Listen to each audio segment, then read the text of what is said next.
Hey guys, it's Evan. I'm back with another DLC prediction video, and this time I think I have some merit to my argument, but before I get into it, I'd just like to encourage anyone to like, comment, subscribe, follow me on Twitter. Every little thing counts, so I really appreciate it, guys, and yeah, I'll just jump right into the video. So, in case you haven't heard, there's this theory going around for Smash Brothers about the Mii costume theory, I guess is what it's called, and I'll put a more in-depth link in the description to Papagenos. He's a great YouTuber, and he really he talks about it in a great way that's easy to understand. But basically, we're missing Mii costumes from the last game in the new game. So Mii costumes obviously are costumes you can put on your Mii characters from maybe some of your favorite characters, or just characters that you might have wanted in Smash but they didn't quite make it, but this is the next best thing.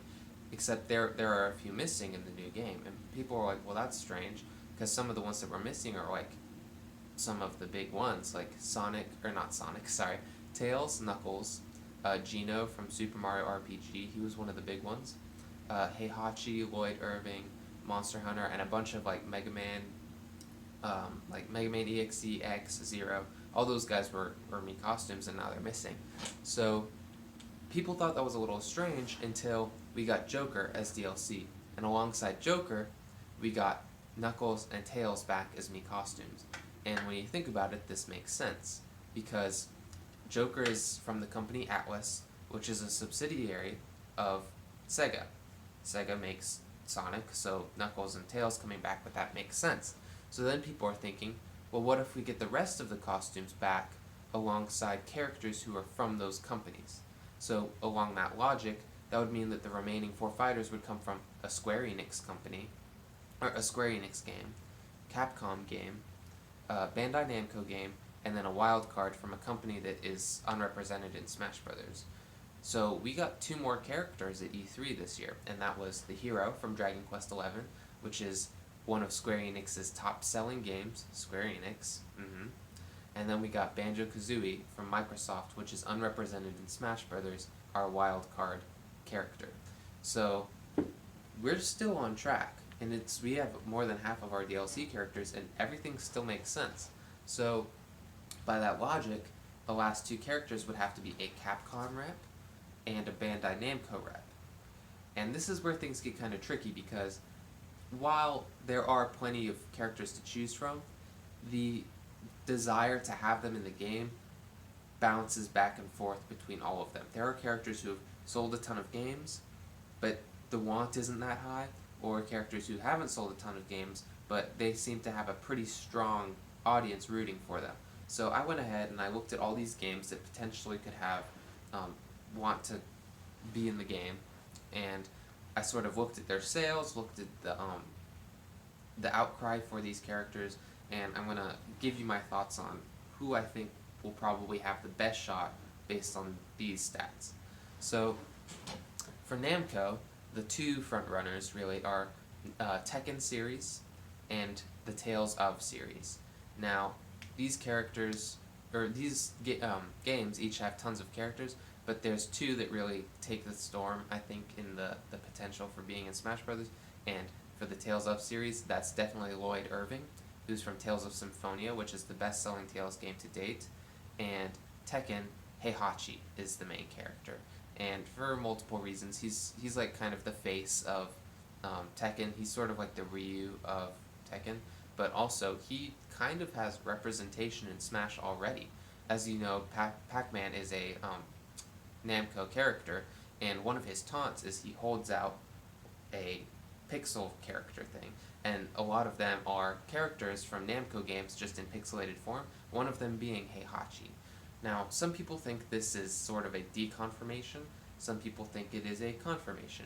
It's really kind of impossible to say at this point, but Sakurai did go on record at one point saying that they had considered Heihachi for Smash Brothers, but his moveset would be a little too difficult to implement, so they kind of scrapped the idea. Now, at this point in time, that's definitely not a deconfirmation, because Ridley was too big, Banjo was too irrelevant, K. Rool was too irrelevant. It's just not really an argument at this point that something is too difficult, because they've managed to do just about everything at this point. So I'm not considering that a solid deconfirmation. And also, the sales of the Tekken series compared to the sales of the Tales of series is significantly in favor of Tekken. Tekken sold over 47 million games in its lifetime, whereas Tales has only sold 1.6 million, and Tales of Symphonia, the game that Lloyd Irving is from, has only sold about 1.5 to 2 million, which when you think about it, that's not a lot in comparison. Like, everyone kind of knows who Heihachi is, not everyone kind of knows who Lloyd Irving is. And I will contend that the people who like Lloyd Irving really, really like him, and they think he's a great character, and I'm not saying he's not a great character, I'm just saying the outcry isn't quite there. It's not quite Banjo-Kazooie status, if you know what I'm saying. That game, looking at the sales for Banjo-Kazooie, really the original games only sold 5 million units, which is not a lot compared to Dragon Quest, which sold 76 million units. 85% of those sales were in Japan, but as you can see, whether you're selling 76 million units or 5 million units, you can still get into Smash Brothers. So I think sales play less of a role. It's more about fan demand than anything. So I'll come back to that in a second, but right now I'm going to talk about Capcom. And Capcom actually has a few great games that have good chances of getting in Smash, and those are Resident Evil, Monster Hunter, Street Fighter, which we already have 2 characters from Street Fighter, so I kind of crossed that one out. I don't think it's going to happen. We already have 2 Street Fighter reps, a Street Fighter stage, tons of music. I don't think they would go for a 3rd character when they can go for something else. So that's just me, but I don't see that happening. Ace Attorney, Phoenix Wright, that's my personal pick, but it also has the least number of sales, so I'll come back to that in a second as well. And Devil May Cry. So all of these games have pretty good rooting for them.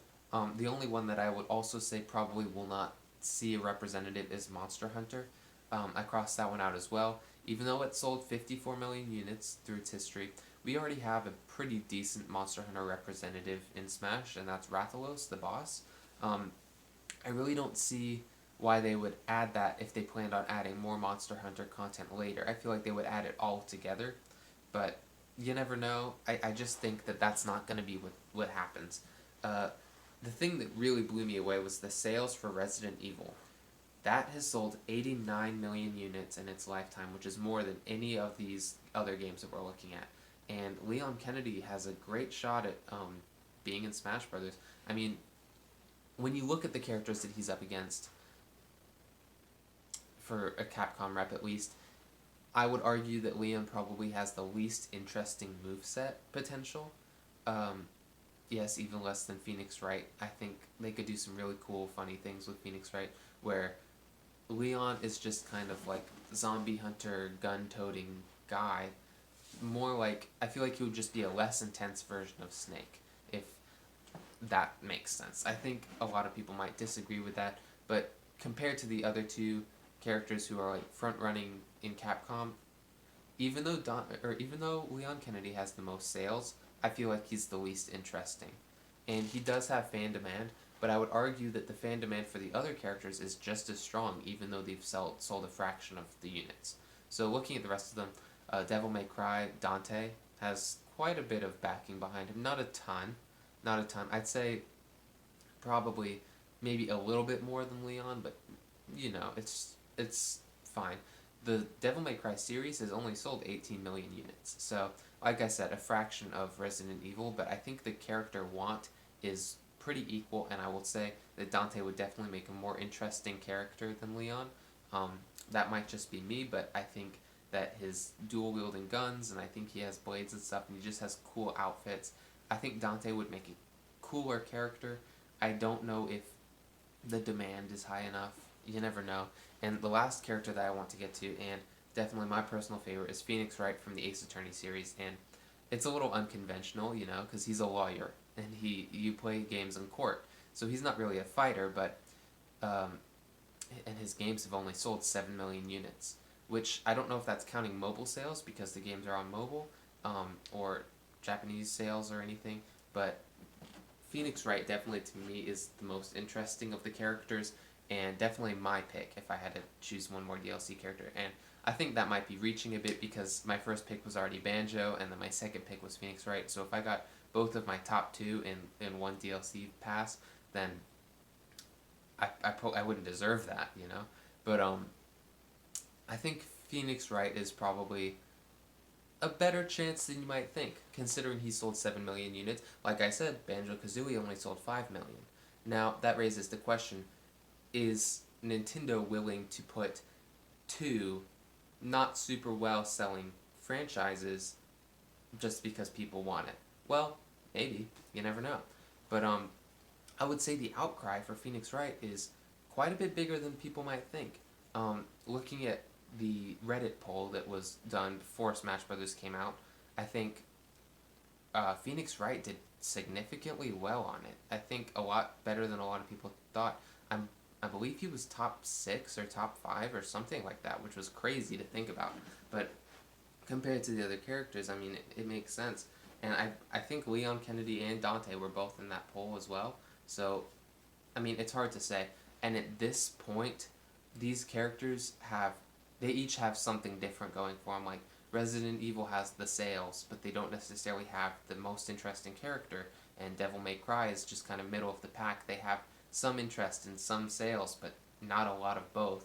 And Phoenix Wright has 7 million in sales, but it has, I think, a lot of people backing it for what it has. So at this point, it's really tough to say. But if I had to rank it, I would say, I don't even know what I'd say.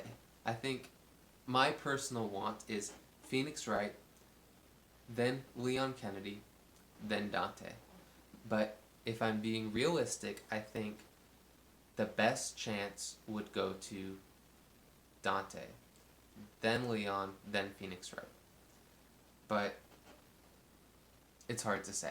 Like I said, I definitely think we'll be seeing one of those 3 characters in our DLC pass. And to go back to Namco, I think if I had to choose either Lloyd Irving or Heihachi to be our DLC character, it'd have to be Heihachi, I think.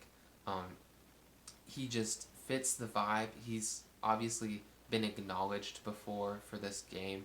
I think he's more relevant in the sense of his character is in Tekken, which the last Tekken game didn't come out the last Tekken game came out in 2017, where Tales of just got a new game announced this E3, Tales of Arise.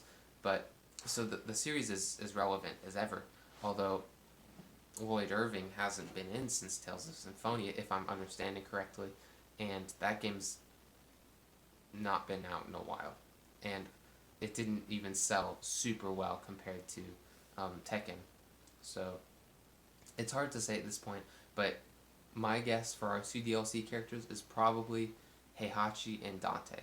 Now, Nintendo could throw us for a total loop and just completely ignore Me Costume Theory altogether and give us 2 crazy new characters that no one was expecting. But at this point right now, based on what we know, based on what we've seen, and based on these statistics, these are our best shots for the DLC characters. So that's about it, guys. Like I said, I'll be posting more in the future. Hopefully that Smash Bros. Party video will be up on Tuesday. And I'll be trying to record, I believe Hollow Knight will be the first game I'm going to try to play. I've already played it once, but it's been a little bit, and with Silk Song coming out so soon, I think Team Cherry deserves the attention. So I will hopefully be playing that soon, and stay tuned for more content, guys. And like, comment, subscribe, Twitter, you know how it is. Alright guys, I'll see you in the next one. Bye.